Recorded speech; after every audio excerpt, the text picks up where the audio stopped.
Divididos por idades, máis dun cento de rapaces participaron durante esta xornada nunha actividade na que aprenderon as normas elementais para poder sobrevivir en plena natureza. Ademais de relacionarse co medio, os nenos sometéronse a diversas probas de axilidade, orientación e mesmo de construción dunha pequena edificación onde poder pasar a noite. Estamos facendo unha actividade que se chama supervivencia na área de secada, que sería un pouco facer unha serie de probas para conseguir o material, para facer unha noite de acampada, por si sería, para construir un bivac, unha tenda de campaña para os rapaces para a noite.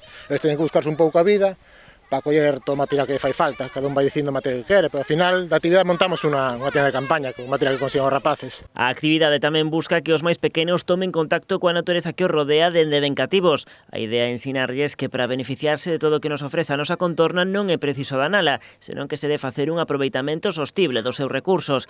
Partindo desta premisa, nas probas que foron desenvolvendo ao longo de hoxe, recorreron en varias ocasións algúns elementos, como polas das árbores ou cunchas, para sacar adiante as probas que tiñan que ir superando. Sen dúbida, unha lección moi valiosa para estes aventureiros. Respetar a natureza, saber o que poden coller, o que non poden coller, respetar o medio natural, recoller a basura que vai encontrando, non tirar basura, todo eso. Hoxe desenvolveuse aquí na Praia de Secada a primeira das xornadas desta aventura de supervivencia organizada pola Fundación Deportiva Municipal da Illa, na que participaron alumnos de primaria.